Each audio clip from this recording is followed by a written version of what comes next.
Let's talk about XRP. I'm ready to talk about XRP. What we got here is XRP surging to 2-month highs. This in the face of ongoing legal questions as to whether XRP is indeed an illegally issued security from its purported creators, Ripple Labs. I just want to talk about how XRP just cannot be stopped. You know, this is an asset that is rising in value. This is the 7th largest cryptocurrency by market cap, according to some measures. This thing, you just can't stop it. And I just want to talk about what that all means. So I'm going to kick this to Ben, and then we'll go from there. What do you take of XRP being up nearly 30% in the last 24 hours? And what does that sort of say about the state of the crypto markets? Yeah, so as our colleague Omkar Gabold, sorry if I'm pronouncing that incorrectly, he kind of did a story looking at this and somewhat attributed this to Ethereum hitting new all-time highs and then kind of settling around 2000. And that kind of, you know, when Ethereum goes up, so do all the alts. So maybe it's just part of that. But that being said, I mean, you know, XRP stands like fight the FUD. Like that's what I'm seeing here. Like they are still purchasing, they're still trading. And I think it does get back to this conversation we've had previously about somewhat the tribalism of crypto. You know, like people have their camps and they rep them hard.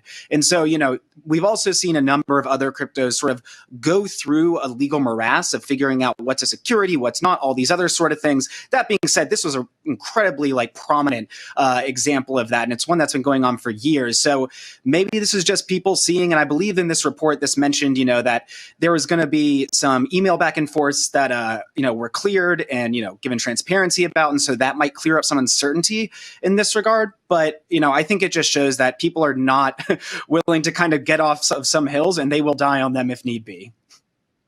Yeah, I think, you know, for me, like small brain take, you know, late December, SEC hits Ripple Labs with a major enforcement action. And I'm like, oh, XRP, that's going to zero. That's not good. People are going to flip out. And that has not been the case. So, you know, I guess it's sort of like in the theme of like, you know, are these markets reacting rationally? Like, what is this? What is the indicator here that is making people feel encouraged about this asset? I'll kick this to Naomi. What's your take on the matter, right? XRP is up. A bunch of other coins are up. Is there a greater meaning here that we can ascribe to this, or is this just the nature of the crypto markets? Well, I think that there have been a lot of things unraveling in the XRP case if you actually look at how that's continued. So this case was put in the final hours of former SEC Chair Jay Clayton's tenure. And it was a lot to unpack. And then we get Gary Gensler in and he's having to sort out this mess because we're starting to realize that perhaps the SEC's case is not as strong as we thought. You know, there are a lot of things that we're learning in recent weeks about this case. And I mean, it could have something to do with that. But if you also look at Library, just also recently sued by the SEC, and their token was up 15%. They never even took a hit. So, you know, I just wonder whether this is just giving, you know, exposure to some of these currencies. I would have expected XRP not to bounce back because their whole game is, well, we're regulated. We're the government coin. We're a settlement layer. So I thought, like, if they're being sued by the SEC, well, that gets rid of their whole use case. You know, I can understand the Library case, you know, suddenly that goes up because everyone's hearing about it and it's in the news and all that. So this is surprising news to me that XRP is bouncing back and very interesting. But Ben, what were you going to say about that?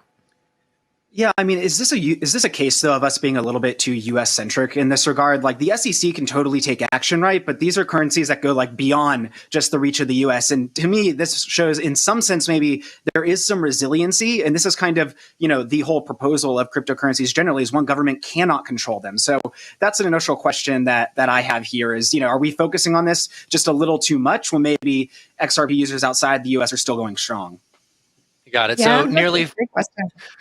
I'll kick this to Danny. So, Danny, nearly 5 months after this major SEC enforcement action against Ripple Labs, what's the story about XRP here in spring 2021? What should we be looking out for here?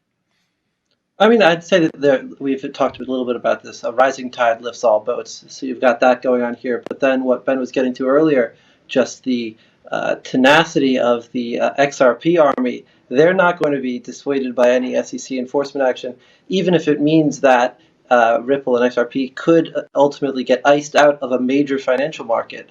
that would presumably have a huge impact on its usefulness to other businesses around the world, because XRP has always built itself as a way for banks and institutions to settle their payments in a form more efficiently than SWIFT and other major banking systems. So I would say that this rally is divorced from reality, and it's just people are pushing XRP up, even though the chances that it could maintain or even rather establish itself as a dominant payment system, it's diminishing in the wake of this suit.